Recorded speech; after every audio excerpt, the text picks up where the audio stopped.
Sexo e obsessão, capítulo 9. Lutas e provações acerbas. A tarde declinava em estertores de calor. O sol formoso deixava o seu leque de luz amarelo-avermelhada coroar as nuvens brancas em movimento, desenhando painéis de luz incomparáveis. O mentor convidou-nos a seguir ao Palácio Episcopal, para onde seguira Mauro, havia poucos minutos. Adentramo-nos na casa palaciana, cujas paredes revestidas de seda brilhante estavam adornadas com telas de grande beleza, exibindo o luxo e o poder terreno. O piso recoberto por tapetes espessos e mobília a caráter e capricho. Era minha primeira visita a um solar daquela natureza. Não tivemos dificuldades para encontrar o amigo que aguardava ser recebido pelo senhor bispo, a quem rogara urgente entrevista. Transcorrido o tempo próprio, sua eminência apareceu sorridente e agradavelmente surpreendido com a presença do sacerdote, que lhe recebia a simpatia e a amabilidade, porque o reconhecia com possibilidades amplas para o serviço religioso, adicionando à sua aparência, a sua inteligência brilhante e o seu magnetismo. O jovem, não podendo ocultar o conflito, solicitou ao dignatário que o recebesse em particular, pois necessitava do conforto de urgente confissão. Tomado de surpresa, o pastor religioso interrogou se o assunto era tão grave, no que foi informado positivamente. Convidando-o à intimidade da capela interna, que era mantida no edifício para celebrações particulares e reflexões pessoais, preparou-se seguindo a convenção do ritual. Persignou-se e aguardou.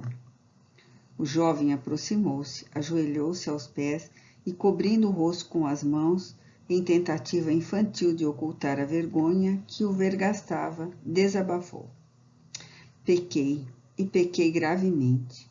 Para o meu erro, não sei se há perdão. O meu é o crime mais vergonhoso que pode acontecer, e quase não tenho forças para confessá-lo.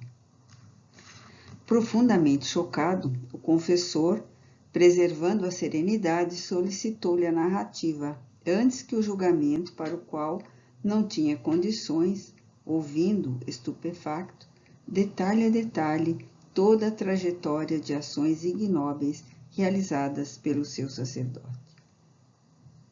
Agitou-se mais de uma vez, fazendo esforço para controlar-se ante a desesperação que o assaltou. Jamais imaginaria tão grave ocorrência no seio do seu rebanho, e especialmente em alguém que fora preparado para ser pastor. Conteve-se, rogando silenciosamente a proteção de Jesus.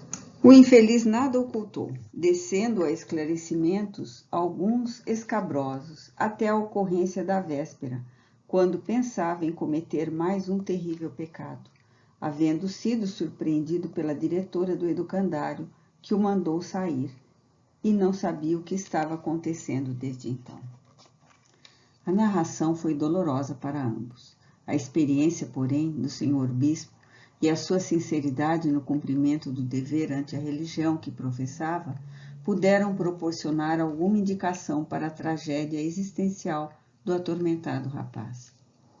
Com a voz embargada, o dignatário interrogou: mais alguém está informado desses nefandos acontecimentos? Que eu saiba não, eminência, respondeu o jovem em lágrimas. Apenas Dona Eutínia tem conhecimento deles? Voltou a indagar. Penso que sim, contestou sucumbido o rapaz. Então aguardemos, porque amanhã deverei atendê-la e o esposo, que me solicitaram uma audiência. Estamos diante de uma situação lamentável e insuportável. Como pôde por tanto tempo viver uma existência de abominação de tal monta, sem nada comunicar ao seu confessor? Que tem feito da fé religiosa que abraça e denigre com a sua conduta desvairada? Onde pôs o coração ferindo vidas em formação e desencadeando a ira celeste? Que espera da Igreja, que vem sofrendo inconcebíveis perseguições em face da fuga dos seus sacerdotes e monjas, que abandonam os compromissos e se entregam à dissolução dos costumes modernos? Tenho a impressão de que o demônio está desafiando o trono de São Pedro, corroendo-o internamente. Volte ao lar e submeta-se à penitência que lhe irei estabelecer, enquanto ouvirei a digna senhora e seu esposo para tomarmos as providências que o fato horrível exige. Após um silêncio constrangedor, o bispo informou: não poderei absolvê-lo do pecado sem conhecer a outra face da questão, que certamente me será narrada amanhã, exigindo-me a meditações e consulta aos códigos do direito canônico, para que posterior definições de rumos. Por agora, recolha-se à casa paroquial, não celebrando qualquer ato litúrgico, cuja suspensão será justificada como decorrência de alguma enfermidade, até segunda ordem, quando chamarei para apresentar-lhe o resultado das providências tomadas. Que Deus o perdoe e ampare, porque eu não tenho condições de fazê-lo. Vá em paz e não volte a piorar a própria situação, repetindo a sandice. O jovem levantou-se cambaleante, muito pálido, tomando o rumo do lar. O senhor bispo era um homem dedicado e sincero em relação àquilo que acreditava, exercendo seu apostolado com elevação e nobreza. Certamente conhecia as misérias humanas que lhe chegavam aos ouvidos com frequência, em razão das confissões auriculares. O trágico drama do seu sacerdote, porém, feriu-o profundamente. Homem de idade, com quase toda a existência dedicada ao pastoreio, acreditava nos dogmas da sua fé religiosa e nas diretrizes da sua igreja. Assim, após a saída do jovem atônito, também ele, encurralado pelos conflitos, aproximou-se do altar-mor e ajoelhou-se, mergulhando nas águas bonançosas da oração ungida de contrição. Ali ficou por mais de uma hora, quando se levantou a fim de atender aos demais compromissos que lhe diziam respeito. A confissão do desesperado, porém, continuava ressoando na acústica da sua alma sensível. Aproximava-se a hora que deveríamos dedicar a outras atividades, e desse modo retornamos à instituição espírita, a fim de acompanharmos o atendimento fraternal sob a responsabilidade do médium Ricardo. Era dia de atividade doutrinária. A ampla sala encontrava-se repleta. No momento próprio, o médium dissertou com facilidade e beleza sobre o tema Conquista da Consciência ante o Conhecimento Espírita. As pessoas acompanhavam o raciocínio do expositor, extasiadas umas, comovidas outras, e cochilando algumas vinculadas a entidades que anestesiavam, para que, embora presentes, não participassem do aprendizado, não fruíssem as energias salutares que mantinham a psicosfera ambiente. Transcorrida uma hora, mais ou menos, após o encerramento da reunião doutrinária, as pessoas passaram a conversar fraternalmente, preservando o ambiente de simpatia e de bem-estar, enquanto os candidatos ao atendimento com o médium acomodavam-se em lugares adremente reservados, facultando um pouco de refazimento ao amigo expositor. Ato contínuo, começou a atividade espiritual relevante. Alguém se encarregava de convidar a adentrar-se em pequena sala, cada um daqueles que haviam sido selecionados. Jovial e de bom humor, o médium recebia-os amparado pela sua mentora e conversava com tranquilidade, transferindo energias saudáveis aos aflitos, que se acalmavam, esperança aos alucinados e sépticos, paz aos desesperados que saíam com outras disposições, bendizendo a Deus a oportunidade da breve convivência. Como desejávamos acompanhar-lhe o atendimento ao casal cujo filho desencarnara de maneira intempestiva e trágica, ao chegar o momento procuramos perscrutar o que iria ocorrer. Os pais, aflitos, adentraram-se na pequena sala, apoiando-se um no outro. Convidados a sentar-se em frente do médium, permaneceram em singular silêncio, no qual extravasavam sem palavras toda a angústia da saudade, toda a dor da separação. Compreendendo o que se lhe passava no íntimo, após saudá-los com bondade, o médium informou-os: a morte é a grande libertadora que nos merece respeito e carinho. Não poucas vezes revoltamo-nos com a sua ocorrência, quando nos toma o ser querido, aquele que é a luz dos nossos olhos, o hálito da nossa existência, levando metade de nossa vida com aquela que arrebata. Tudo isso tem lugar porque não conhecemos a imortalidade. Quando a luz do mundo maior clarear nossas mentes e pudermos compreender que morrer é libertar-nos, facultando que volvamos a estar juntos mais tarde, a morte será bem-vinda, não constituindo tragédia nem motivo de aflição. O casal ouviu surpreso, pois nada lhe houvera dito. Olhavam-no com simpatia e esperança quando ele prosseguiu. Marcos, o filho querido, não morreu. Transferiu-se para um mundo melhor, sem dores, sem separação e sem amarguras. Ele aqui está conosco. Posso vê-lo e ouvi-lo.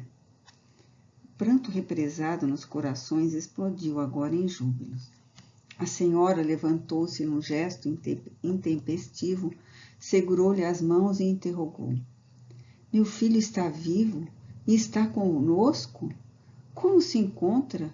Sente saudade de nós? O esposo ergueu-se também, abraçou-a e procurou acalmá-la. Ricardo, que se comovera ante a dor, alegria da senhora, continuou com tranquilidade. Ele se encontra muito bem. Já se recuperou do transe experimentado após o acidente. O que parece um grande mal foi em realidade uma bênção. Desejo informá-los que a sua foi uma desencarnação ou morte por merecimento. Ele partiu porque não mereciam, nem ele, nem os senhores, sofrer caso permanecesse no corpo. O traumatismo craniano de que foi vítima, se ele permanecesse no corpo, faria que ficasse como um morto, apenas em vida vegetativa. E como o Pai é todo amor, amenizou a dor de todos, reconduzindo-o ao lar, onde os aguarda em festa. Porém, após os senhores concluírem os seus deveres, que o manterão no mundo, já que ainda não é chegado o momento do seu retorno. Ele agradece todo o carinho que sempre recebeu dos pais queridos, a felicidade que desfrutou durante toda a existência, que não foi longa, porém o suficiente, nos seus 26 anos, para realizar as metas que havia traçado. O casal saía de uma para outra emoção surpresa ante as naturais informações recebidas, que os convidavam a reflexões dantes jamais pensadas, agradecendo a Deus a oportunidade especial que nunca mais esqueceriam e queria mudar completamente o rumo das suas existências. Ricardo referiu-se também ao auxílio que ele recebera ao desencarnar, quando a avózinha materna o recebera, amparando-o naqueles momentos iniciais mais difíceis. Ali também se encontrava, envolvendo a filha e o genro em dúlcidas vibrações de carinho e de paz. Por mais alguns minutos, manteve cordial conversação, rica de esperança e de esclarecimentos, oferecendo páginas mediúnicas de conforto moral e sugerindo que tomassem conhecimento dos postulados espíritas nas suas obras básicas, que lhes fariam um infinito bem.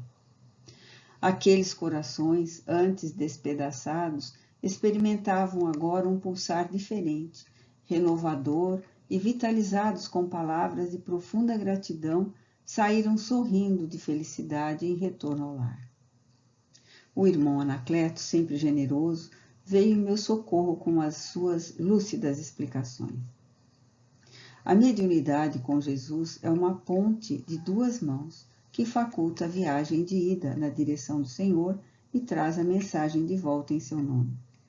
Por mais se deseje encarcerar o espiritismo nas facetas científicas e filosóficas, dissociando-a dos seus conteúdos éticos, morais, religiosos, ele sobreviverá como o Consolador que Jesus nos prometeu, conforme bem o definiu Allan Kardec sob a segura orientação dos guias da humanidade. Como vemos aqui, não há qualquer culto ou cerimonial, intrugice ou igrejismo, superstição ou sacerdócio que caracterizam outras religiões. Verificamos nesta e em milhares de instituições iluminadas pela doutrina espírita a ausência de quaisquer símbolos ou motivos de sugestão que induzam o interessado em crer sem compreender e aceitar sem raciocinar nos seus conteúdos. A dor que despedaça as multidões aguarda fatos e não discussões infrutíferas. Socorro imediato e consolação antes da alucinação, em vez de aguerridos combates silogísticos, críticos, enquanto se cruzam os braços distante da ação recomendada pelo codificador e os espíritos nobres para a caridade nas suas múltiplas expressões, sem a qual de nada adiantam os debates intelectuais, presunçosos e vazios de conteúdos moral e espiritual. Após reflexionar por breves momentos, chamou-nos a atenção, apontando as pessoas que se adentravam na sala modesta em grande desespero e saíam renovadas, qual ocorrera durante o atendimento fraterno e a exposição doutrinária. Esta é a melhor parte, aduziu ainda Gentil, conforme o ensinamento do mestre a Marta, aquela que não será tirada. Agora, voltemos à casa paroquial, a fim de atendermos Mauro no desespero que o assalta, neste doloroso despertamento para a realidade.